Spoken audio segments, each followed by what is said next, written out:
बिस्मिल्लाहिर्रहमानिर्रहीम। मैंने कल नश्तर में एक लेक्चर दिया और वहां पे मैंने बताया कि यजीद की कोशिश क्या थी, और ये सवाल अपने वजूद से किया करें। बारहा हमने मिंबर से पढ़ा कि इमाम हुसैन यजीद के मुकाबले में इसलिए आए क्योंकि यजीद शारिबुल खम्र था, यजीद जानी था, यजीद बंदर रखता था। तो इमाम हुसैन ने कहा कि यजीद के आने से मैं इसके साथ जिहाद करूंगा क्योंकि ये शराब पीता है। फिर तो ये सवाल इमाम सज्जाद पे भी जाता है, इमाम बाकिर पे भी जाता है, छठे इमाम पे भी जाता है। मौला क्या आपके जमाने के हुक्मरान जानी नहीं थे? क्या आपके जमाने के हुक्मरान शराबी नहीं थे? तो हमारे किसी और इमाम ने क़ियाम क्यों नहीं किया? इमाम हुसैन ने क़ियाम किया। मसला शराब का नहीं था, मसला जिना का नहीं था, वरना हमारे सारे इमामों पर भी वाजिब होता कि वो क़याम करते। सिर्फ मौला हुसैन ने क़याम क्यों किया? दूसरी चीज, अगर मुझे पता हो कि एक बंदा ज़ानी और शराबी है और मैं उसके मुकाबले में जा रहा हूं और उसके नतीजे में मैं कातिल कर दिया जाऊंगा, तो मैंने तो उसकी शराब और जिना को रोका नहीं ना।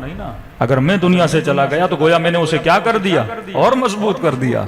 कई लोगों ने कहा मौला हुसैन मदीने में रुकिए, बहुत बड़ा लश्कर बनाइए, फिर जाके यजीद से लड़िए, जरा वक्त तो दीजिए।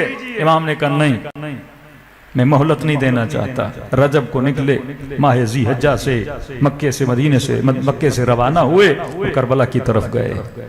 क्या इमाम हुसैन को पता नहीं था मेरे साथ क्या होने वाला है? जब अब्दुल्लाह इब्ने उबैदुल्लाह इब्ने ज़ुबैर ने कहा कि मैंने रसूल से सुना था कि उनका एक नवासा भेड़ की तरह काटा जाएगा, का मुझे डर है ये आपके लिए न हो। कहा तू घर वाला नहीं है, बाहर वाला है। जब तुझे पता है तो क्या मुझे नहीं पता? मेरे नाना ने मुझे सब कुछ बताया है कि मेरे साथ क्या होने वाला है। इब्ने अब्बास कहते हैं कि मौला अगर जा रहे हैं तो अकेले जाइए, बीवी बच्चों को क्यों लेकर जा रहे हैं? तो ये जुमला मेरे मौला हुसैन का कि मेरा खुदा चाहता है हुसैन का घराना असीर हो। अल्लाह ये देखना चाहता है। अगर खुदा ये देखना चाहता है तो हुसैन खुदा की रजा पे राजी है। मसलहत इलाही के इमाम हुसैन को पता नहीं था इशू क्या था यजीद से। और कोई ये कहे कि यजीद बैअत ले रहा था। भाई वोट और वोट ऑफ कॉन्फिडेंस वो लेता है जो पहले से वजीर आजम ना हो। वो तो ऑलरेडी वजीर था, वो तो ऑलरेडी तख्त पे बैठा था। यजीद को क्या जरूरत के मौला हुसैन से वोट ऑफ कॉन्फिडेंस दें? क्या उसके उस तख्त को इमाम हुसैन से खतरा था? नहीं। क्या यजीद को यह पता नहीं था मैं हुसैन से बेअत मांगूंगा, हुसैन बेअत नहीं करेंगे? पता था, सब ने बोला था कि हुसैन तेरी बेअत नहीं करेंगे। फिर यजीद ने यह क्यों किया? कभी सोचा कि अगर मौला हुसैन को कत्ल करना था फिर तौहीन क्यों की हुसैन इब्ने अली की? कब किसी जंग में इंसान ने देखा है कि दुश्मन दुश्मन को कत्ल करे, फिर सर कलम करे, फिर नोके नेजा पे चढ़ा दे, फिर उस पे घोड़े दौड़ाए? चलो हुसैन से दुश्मनी थी ना, कत्ल कर दिया। फिर जरूरत क्या पड़ी कि नवासेगान रसूल मौला हुसैन की बहन को कैदी बनाया जाए, बेटियों को कैदी बनाया जाए, 4 साला बच्ची को कैदी बनाया जाए, चादरें लूटी जाएं, खेमे लूटे जाएं। क्या यजीद को पब्लिक के रिएक्शन से खौफ नहीं आ रहा था कि नबी की नवासी है? यह बात कब तक छुपेगी? बात तो निकलेगी। मैं बाजारों में लेकर जा रहा हूं। चलो कैदी बनाना था, जिंदान में भेज देते। एक एक शहर के एक एक बाजार से गुजारना। यहां तक जुल्म किया कि जिस कजावे पे सैयदा ज़ैनब बैठी थी उस ऊंट की गर्दन से अब्बास के सर को बांधा गया कि बहन पीछे देख रही है कि भाई का सर ऊंट की गर्दन से लटक रहा है। इतना जुल्म क्यों किया? मारना था तो 6 महीने के बच्चे को क्यों मारा? क्या ये सब प्री प्लान नहीं था? क्या दुनिया समझती है कि यजीद कोई बेवकूफ इंसान था? उसने खता में सब कुछ किया। उसने जो गवर्नर लगाया कूफे में, जियाद का बेटा, इसका बाप 25 साल गवर्नरशिप कर चुका है। 25 साल अपने बाप का तजुर्बा इसके पास है। अरब के शातिर तरीन लोगों में से था। कैसे नहीं पता था कत्ले हुसैन से रिएक्शन क्या आएगा? कैसे नहीं पता था नबी की नवासियों को हम कैदी बनाएंगे, लोगों का रिएक्शन क्या आएगा? कैसे नहीं पता था कि हुसैन के लश्कर में एक हुसैन का जवान बेटा भी है जो खल्कन व खुल्कन रसूल खुदा जैसा है, जो चलता है तो लोगों को लगता है रसूल चल रहा है। जब बोलता है तो महसूस होता है कि रसूल बोल रहा है। मैंने कहा आज आम मुसलमान अगर उसे पता चले नबी का बाल लाहौर में है तो लाइन लग जाती है। एक प्लास्टिक का गिलास उठा लो, उस पे मक्के और मदीने की तस्वीर छाप लो और किसी मुसलमान को कहो ये प्लास्टिक का गिलास है, इस पे मदीने की तस्वीर है, अलियाज़ बिल्लाह इस पे पाँव रखो। कहता मैं मर जाऊंगा लेकिन उस गिलास पे पाँव नहीं रखूंगा जिस पे मदीने की तस्वीर है। अकबर तो हूबहू रसूल जैसे थे। घोड़े दौड़ाना, सीनों को छलनी करना, गर्दनों को काटना, नेज़ों पे सवार करना, हुसैन को पता था फिर भी गए।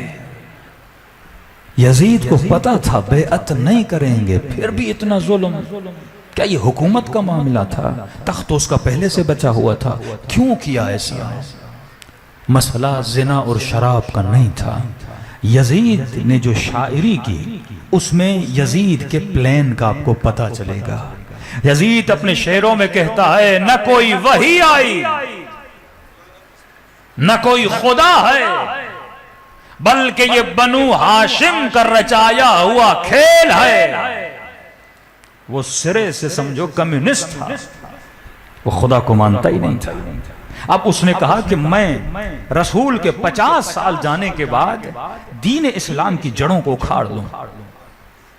देखिए आज क्रिश्चियंस का जो पोप है जो फ्रांस में रहता है वो आकर बोल दे कि भाई कोई क्रिश्चियनिटी नहीं है, ये सब झूठ था, कोई मसीहियत नहीं है, उसका असर तो पड़ता है ना लोगों पर। कुछ लोग रेजिस्ट करेंगे तू कैसी बातें कर रहा है, लेकिन एक मुआशरे का बहुत बड़ा तबका कहेगा अल्लाह नहीं है। तो वक्त का हाकिम अगर बोल दे सब ढोंग था, ये वही, ये कुरान, ये मलाइक, ये कयामत का तसव्वुर, ये खुदा, ये मौत कुछ भी नहीं है। हम सही थे जो बुत परस्त थे। और उसको लेजिटिमेसी कब मिलती? जब हुसैन उसकी बेअत करते।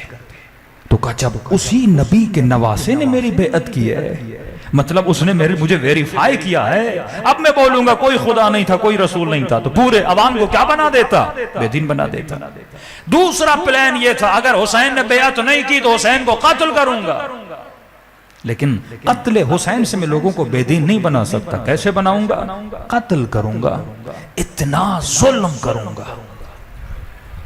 उस जुल्म से क्या होगा? जब कूफे वाले जो कलमा ला इलाहा इल्लल्लाह पढ़ते हैं, मोहम्मदुर रसूलुल्लाह पढ़ते हैं, उनके सामने हुसैन का कटा हुआ सर नौ के नेजा पे होगा। उसी नबी की नमाजियों के सरों से चादरें लूट कर उन्हें कैदी और असीर बना के जब बाजारों में लाऊंगा, ये मुसलमान सोचेगा तो सही ना कि अगर कोई खुदा होता तो सबसे पहले अपने नबी के नवासे को बचाता। अगर कोई खुदा होता अपने नबी के घराने की नवासियों को बचाता। इनके ईमान को इतना सुस्त कर दो, ये सवाल उठना शुरू हो गए।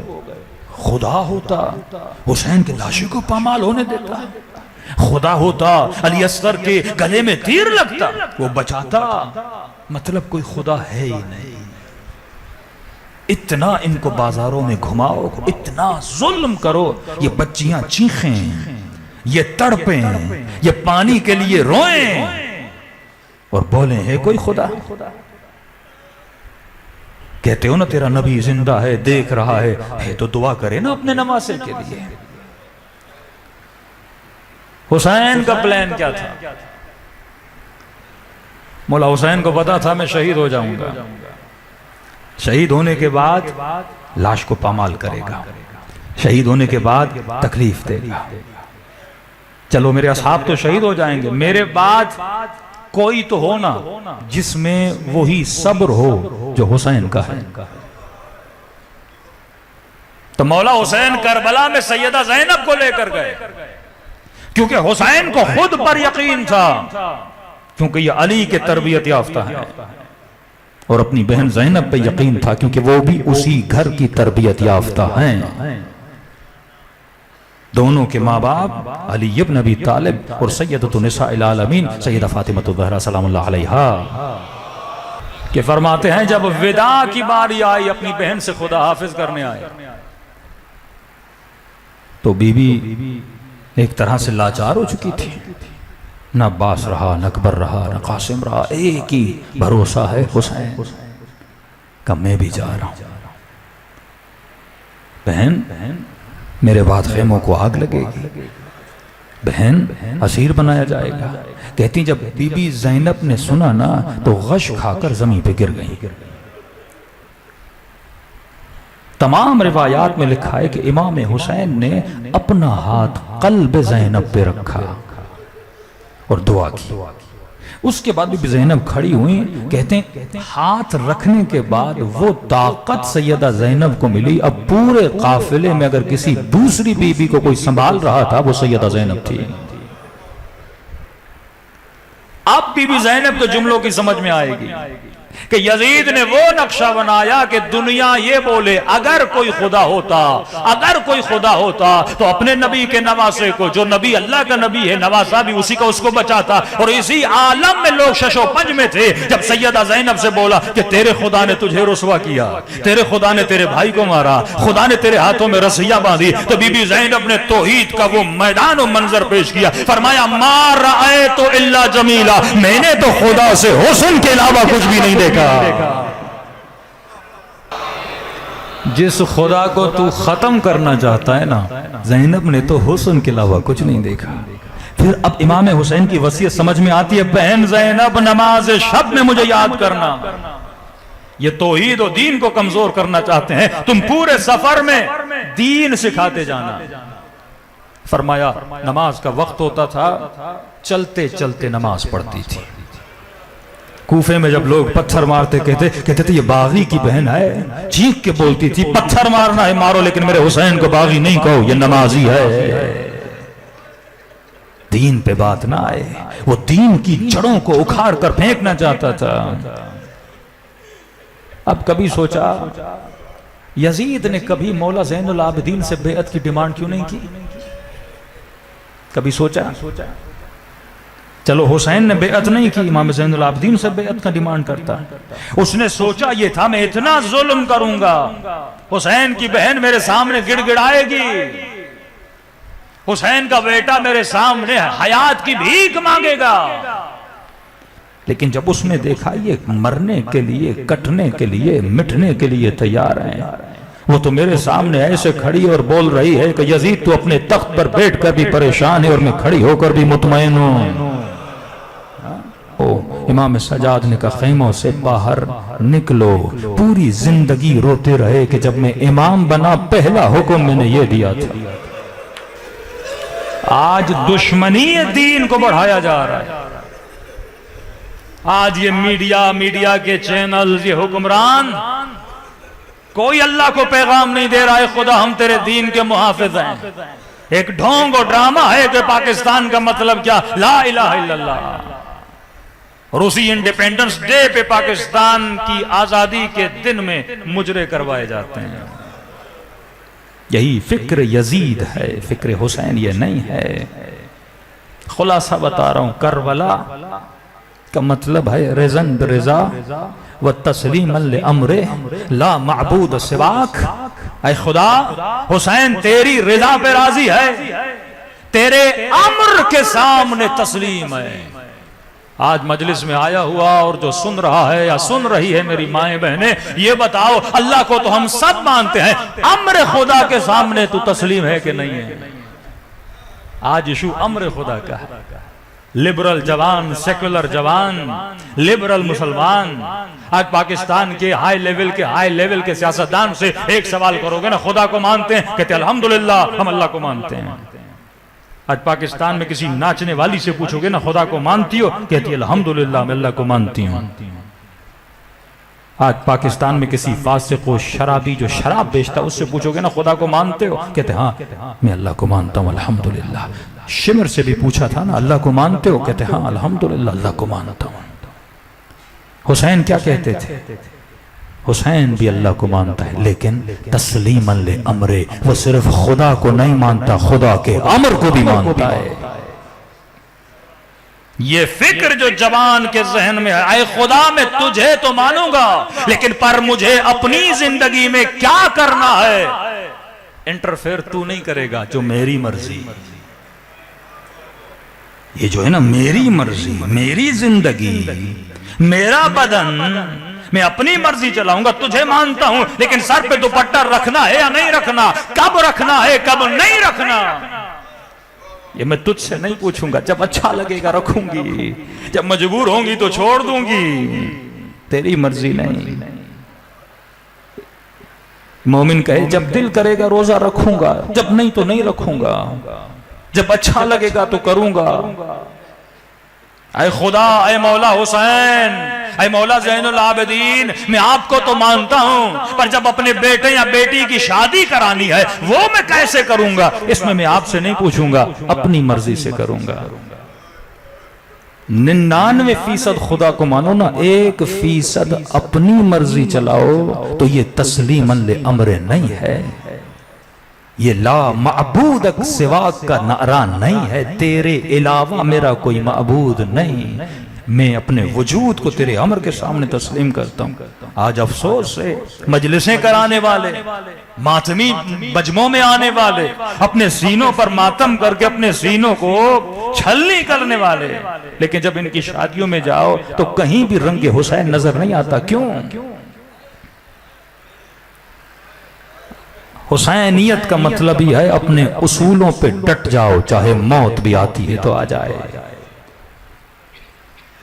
पहला जुमला मेरे मौला हुसैन ने कहा, क्यों कातिल करने आए हो मुझे? क्या हुसैन ने किसी हलाल खुदा को हराम किया? किसी हराम खुदा को हलाल किया? मतलब मेरा कत्ल तुझ पर जायज था अगर मैं ये 2 काम करता। आज बंदा हलाल खुदा को हराम करे, हराम खुदा को हलाल करे, छोटी छोटी बातें हैं उन पे बहस व मुबाहिसा करे। हाँ, दीन को समझो, हिकमत को समझो, पर दीनी अहकाम के दुश्मन न बनो। पूरी जिंदगी इमाम सज्जाद रोते रहे, किस बात पे? अपने गैरत की वजह से, हया की वजह से। और खातून बोले कि अगर मेरे 2 बाल किसी ने देख लिए तो क्या हो जाता है, अगर मेरी कलाई कोई नामहरम देख ले तो क्या हो जाता है। जवान कहे मैंने 4 मिनट 5 मिनट 10 मिनट अगर कोई गंदी चीज देख ली, किसी नामहरम से बातें कर ली तो क्या होता है। ये सोच हुसैन की नहीं है। हुसैन कहते हैं तू जो कुछ करता है उसका तेरे वजूद पे असर होता है, और हम नहीं चाहते कयामत के दिन तू हमें रुसवा करे। कूनू लना ज़ीनन वला तकूनू लना शैना, हमारे लिए बाइस ज़ीनत बनना, कभी बाइस ज़िल्लत न बनना।